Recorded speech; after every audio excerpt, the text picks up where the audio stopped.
अमावस्या के दिन आपको लगता है कि हमारे पूर्वजों का उद्धार नहीं हुआ, हमारे पूर्वजों का कल्याण नहीं हुआ, कहीं अधोगति में कोई चला गया है, उसका बस एक बार, रोज नहीं जरूरत है, प्रतिदिन जरूरत ही नहीं,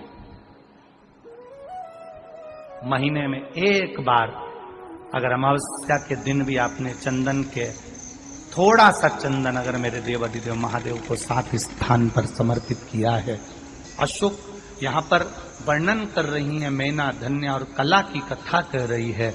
तीनों ने सनकादि ऋषियों से मांगा। चंदन भगवान को अति प्रिय होता है और चंदन ही एक ऐसा होता है जो पितरों को भी प्रिय होता है, जिसका स्पर्श मात्र लगने से पूर्वजों का कल्याण हो जाता है। वो चंदन का 7 स्थान शिवलिंग के बताए हैं, जहां पर भूल से भी अगर कोई चंदन की उंगलियां लगा देता है, 7 स्थान ऐसे हैं जहां चंदन की मात्र उंगलियां लगा देने से ही शिव पितृलोक के पितरों को मुक्ति प्रदान करके वैकुंठ लोक का निवास दे देते हैं। 7 स्थान, और वो 7 स्थान जो चंदन के बताए गए हैं। पहला, भगवान देवाधिदेव महादेव के शिवलिंग पर चंदन का लेपन। समझ लेना जरा बहुत अच्छे से। आपको लगता है स्वप्न में कोई मुर्दे दिख रहे हैं, या कोई जल रहा है, या कोई मर रहा है, या कोई चला गया है, ऐसा भय लगता है। बच्चों को मानी भेजूंगी ऐसा हो जाएगा, पति को मानी भेजूंगी ऐसा हो जाएगा, कोई हमारे कोई गलत तो नहीं कर रहा है, आपको लगता है। 7 स्थान चंदन के बताएं महाराज। पहला शिवलिंग, दूसरा जहां गणेश जी का स्थान है, मालूम है ना सबको, जम के बोलो जरा, मालूम है ना सबको, जहां गणेश जी का स्थान है वहां अलग से गणेश जी बैठे, वहां नहीं। शिवलिंग में जलाधारी के ठीक सामने राइट में गणेश, लेफ्ट में कार्तिकेय, बीच में अशोक सुंदरी। तो पहला चंदन बाबा के शिवलिंग पर, दूसरा गणेश जी पर चंदन की उंगली, तीसरा षडानंद कार्तिकेय पर चंदन की उंगली, चौथा अशोक सुंदरी पर चंदन की उंगली, पांचवा जलाधारी पर चंदन की उंगली, छठा जो शिवलिंग का जल बह रहा है इसके ठीक विपरीत की ओर चंदन की उंगली, और 7वां चंदन नंदी के मस्तक के ऊपर जो 2 सींग लगे रहते हैं उस पर चंदन की उंगली। ये कब लगाई जाती है? या तो अमावस्या के दिन आपको लगता है कि हमारे पूर्वजों का उद्धार नहीं हुआ, हमारे पूर्वजों का कल्याण नहीं हुआ, कहीं अधोगति में कोई चला गया है, उसका बस एक बार, रोज नहीं जरूरत है, प्रतिदिन जरूरत ही नहीं, महीने में एक बार अगर अमावस्या के दिन भी आपने चंदन के थोड़ा सा चंदन अगर मेरे देवाधिदेव महादेव को 7 स्थान पर समर्पित किया है। अशोक यहाँ पर वर्णन कर रही है, मैना, धन्य और कला की कथा कर रही है। तीनों ने सनकादि ऋषियों से मांगा। चंदन भगवान को अति प्रिय होता है और चंदन ही एक ऐसा होता है जो पितरों को भी प्रिय होता है, जिसका स्पर्श मात्र लगने से पूर्वजों का कल्याण हो जाता है। वो चंदन का। आपके घर में पितृदोष है, आपको ऐसा महसूस होता है, आपको लगता है, तो किसी भी नवरात्रि के पहले जो अमावस्या पड़ती है, मान लो अपन अमावस्या पड़ी, आप एक अंदाजा लगाइए, तो जिस दिन अमावस्या रहे उस दिन चावल की कटोरी में एक कपूर का टुकड़ा रख दीजिए महाराज, छोटा सा, और कपूर का टुकड़ा रखकर उस कपूर को दरवाजे के बाहर कटोरी में ही, चावल रखी हुई कटोरी में ही उसको पितरों का स्मरण कर कर जला दीजिए। और जलाने के बाद उस चावल को कहीं भी किसी भी वृक्ष की छांव में पक्षियों के लिए डाल दीजिए। शिव महापुराण की कथा कहती है, अगर मान लो पितृ आपको कष्ट दे रहे हैं, पितृ आपको तकलीफ दे रहे हैं, कोई काम नहीं होने दे रहे हैं, या कहीं आपको ऐसा लगता है कि पितरों का दोष है, तो वो पितृ दोष देवी अब ये जो आप करेंगे ये कब कर रहे हैं? अमावस्या के दिन आप उसको रख रहे हैं। अमावस्या के दिन उसको रख कर रात भर आपने रखा कपूर के साथ में, सुबह एकम पड़ गई, नवरात्रि लग गई, उसी दिन उसको जलाकर आपने पटक दिया। अर्थात उससे देवी और पितृ इन दोनों का आशीर्वाद जो प्राप्त होता है, तो घर में से पितृदोष समाप्त होकर लक्ष्मी की वृद्धि प्रारंभ हो जाती है, कार्य में सिद्धता आ जाती है। मान लो अगर पितृदोष है तो करो, नहीं है बड़े अलमस्ती से रहो, तो ये पितृदोष का स्मरण। तो यहाँ शास्त्र कह रहा है कि पितरों का जो लोक होता है, पितर जो लोक होता है, उस पितृलोक में 64 योगिनियां प्रवेश नहीं करती। शिव महापुराण कर रही है, शंकर की कथा कर रही है। एक छोटा सा उपाय अवश्य करिएगा। मान लो आपको लग रहा है कि आपके घर में पितृदोष है, आपको ऐसा महसूस होता है, अमावस्या पड़ती है, चावल की कटोरी में एक कपूर का टुकड़ा रख दीजिए, मान छोटा सा, और कपूर का टुकड़ा रखकर उस कपूर को दरवाजे के बाहर कटोरी में ही, चावल रखी हुई कटोरी में ही उसको पितरों का स्मरण कर कर जला दीजिए। और जलाने के बाद उस चावल को कहीं भी किसी भी वृक्ष की छांव में पक्षियों के लिए डाल दीजिए। शिव महापुराण की कथा कहती है, अगर मान लो पितृ आपको कष्ट दे रहे हैं, पितृ आपको तकलीफ दे रहे हैं, कोई काम नहीं होने दे रहे हैं, या कहीं आपको ऐसा लगता है कि पितरों का दोष है, तो वो पितृदोष देवी, अब ये जो आप करेंगे ये कब कर रहे हैं? अमावस्या के दिन आप उसको रख रहे हैं।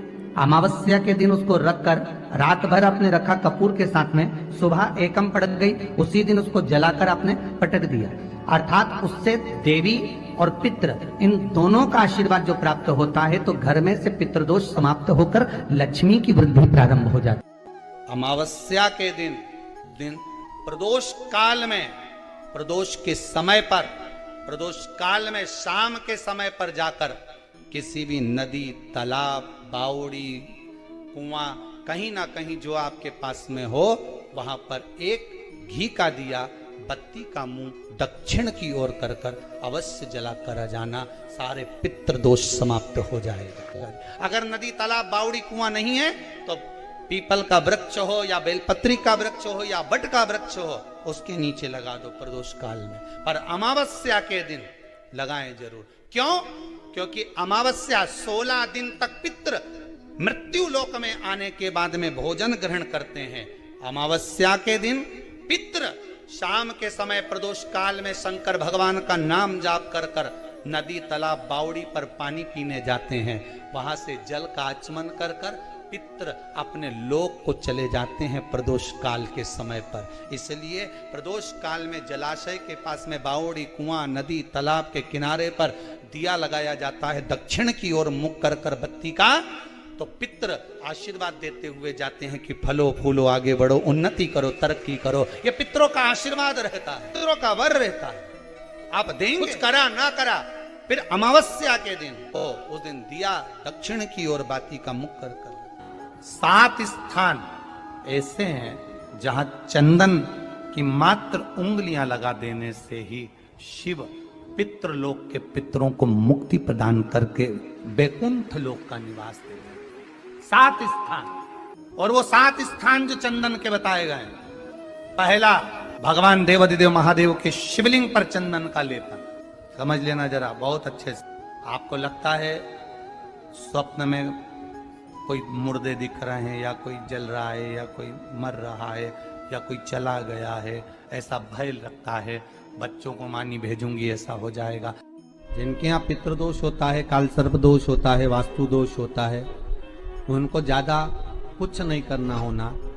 महाराज एक बेल का फल लीजिए, उसके अंदर का जो गुर्दा होता है, अंदर का जो भाग होता है, उसको निकाल लीजिए, और उस बेल के फल में आटा सेक कर उसमें शक्कर मिलाकर उसको उसके अंदर भर लीजिए। अमावस्या के दिन सुबह 10 बजे से पहले उसको अपने घर में घुमाने के बाद में जिसको काल सर्प दोष बताया है, पितृदोष बताया है, या वास्तु दोष का स्मरण बताया है, घर में सब दूर घुमाकर अपने परिवार का हाथ का स्पर्श कराकर पीपल के पेड़ के नीचे का खड्डा खोदकर उस बेलपत्र के उस फल को दाब दीजिए। महाराज केवल एक अमावस्या करना रहता है, पितरों के दोष से मुक्ति मिलती है और हमारे घर के कार्य सफल होना प्रारंभ हो जाता है।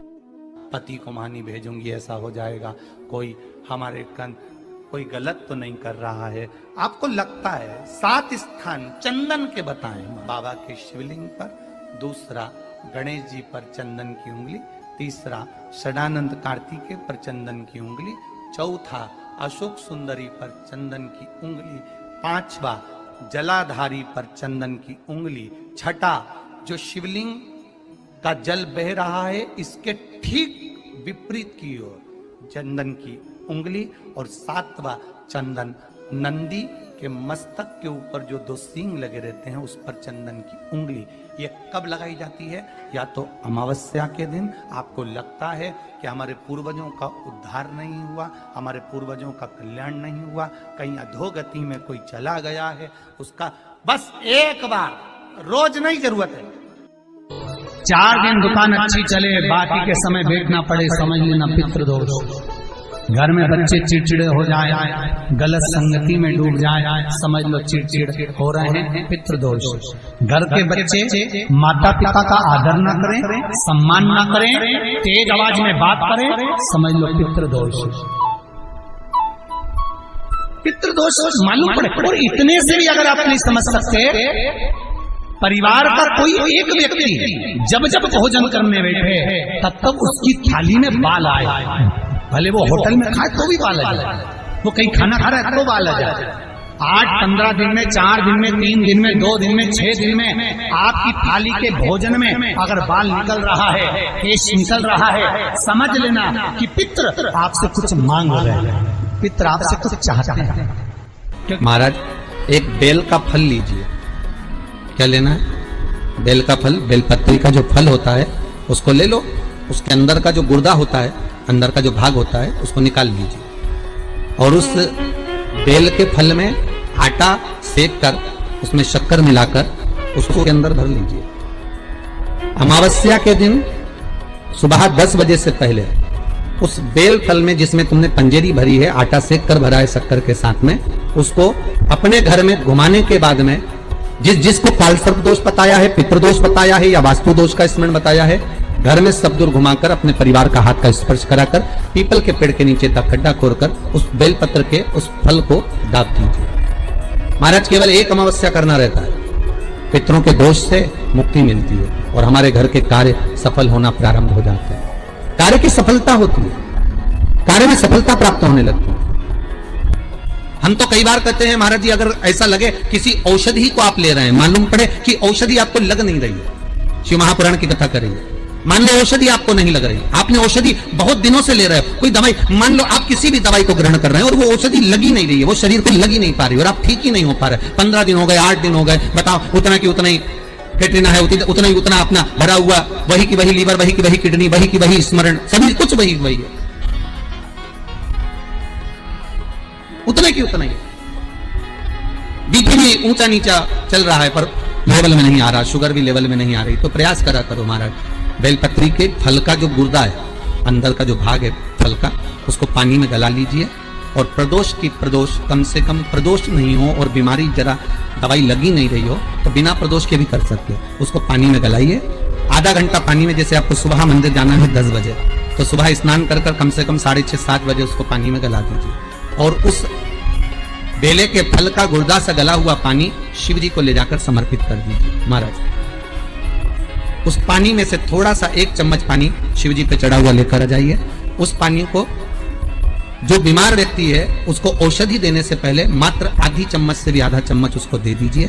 भगवान शंकर का श्री शिवाय नमस्तुभ्यम का जाप कर उस पानी को देने के बाद अगर आप औषधि देंगे तो ये पक्का है कि औषधि अपना कार्य करना प्रारंभ कर देगी और वो स्वस्थ होना प्रारंभ हो जाएगी, वो स्वस्थ हो औषधि